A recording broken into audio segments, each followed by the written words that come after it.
اللهم صل على سيدنا محمد وعلى آله وصحبه وسلم أجمعين. marka hore waan aad baan ugu faraxsanahay ilaahay inuu nabad lagu soo celiyay ilaahay baana iska leh mahad iyo shukri intaba wali reer Jubbaland mas'uuliyiinta ay soo dhaweeyeen oo mahadcelinayay shacabkooda inta ka bacdi law safar baan jiray safarkan ku maqnayna wuxuu ahaa madashii wada tashiga Soomaaliyeed iyadoo waxaan kaga hadlaynay ahayd bal mustaqbalka Soomaaliya 2016 waxa uu ku dhamaan lahaa iyo sidii la yeeli lahaa waxaan isleeyahay guul taariikhi ahayd dhaxdhaxaadin ma ayna jirin oo dab kala qaad ma jirin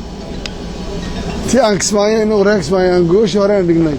midii aan ka rabnay waagi leeyahay xumeeyay baa dhacday ay waagi waxaan idhi waraa gobol Soomaaliyeed baan dhignay aan ku heshiino wax isla gaadno sidaan rabnay ma ayna noqon laakiin dib ma laha waa laga bixi doonaa hadda waxay timid markaa inaan mid Soomaaliyeed isugu tagno Soomaali ku wada hadasho ayna cid ku dhex jirin aan loo kala dab qaadaynin aan la lahayn international community ayaa ka jooga iyo hadda beeshii la xadana waa lagu qabsanay yaa kala safaarada joogay midna aan la lahayn intaan ka wada hadalay waliba ma ahayn wax jilicsan in laga wada hadlayay mawaaqifta qaar kood way adkaayeen laakiin isu tanaasul iyo xaq ahaan waxa la muujiyay mas'uuliyad waxaad moodeen mas'uuliyadda la soo dareemayo shucuur mas'uuliyad inay Soomaali maalinta ka dambeysay ay soo jirayso waa guul taariikhi in aanu iyadoo cilmi lagu dhex jirin aan heshiina waxaan u arkaa inay tahay guul taariikhi taas saasay ku dhamaatay laakiin tasaawulaad badan baa jiro war baarlamaanka xagee la geeyay oo aan kursiga xagee u jira isdaba orod gaar ahaan hadda nimanka xildhibaanada hadda baarlamaanka ku jira wareer badan baa ku jiro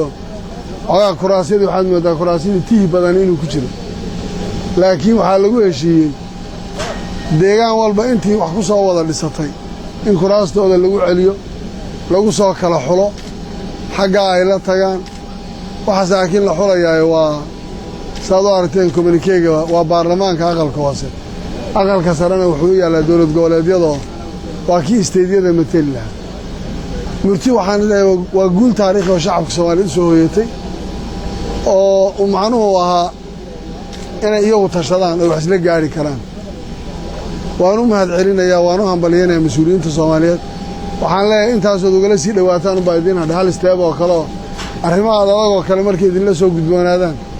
aan la idin kala dab qaadin idinku aad heshiiska gashaan aad baan arrintaas waxa kaloo shalay kala qayb qaadanay 12 Abriil oo ahayd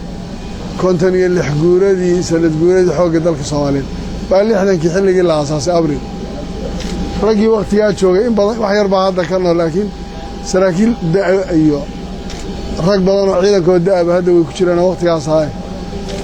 iyada lafteedu waxay ahayd waxaan soo xusuusanay Oktoobaradii la mari jiray iyo qaabkii iyo yani nooc xusuusa waa dadkii soo arki jiray walaal dhalinyaradii neerka idinku hadda xoogga dalka Soomaaliya waxa ka garanaysaan waxa taqaanaan Malaysiya reehel iyo ismahaysigii saas ahay marka ugu badataan marka laakiin dadkii yaqaan xusuus bay ku reebtay xaqaantaasina waxay ahayd munaasabad aan uga mahad celinayo saraakiisha xoogga dalka Soomaaliyeed oo aan leeyahay wax fiican bay qabteen loona baahan yahay xoogga dalka Soomaaliyeed dhismihiisu wuxuu qayb ka yahay dib u heshiisiinta Soomaalida haddii ciidamadu heshiiyaan odayaasha waxba uma dhaxayaan ciidanku inuu heshiiyo ciidan integrated oo isku dhafan la helo askariga saylac laga soo qoray ee gaaskoobaad laga keenay in la geeyo Raaskambooni ka meeshana in xagga la geeyo qolada shaadi saylac iyo waxay qaadanayaan in hadda walaalahay Soomaaliland ma jirtiya kana laakiin siyaasadda ugama jeedo marka taasina waa guul aad baad mahadsantihiin salaamu calaykum wa rahmatullahi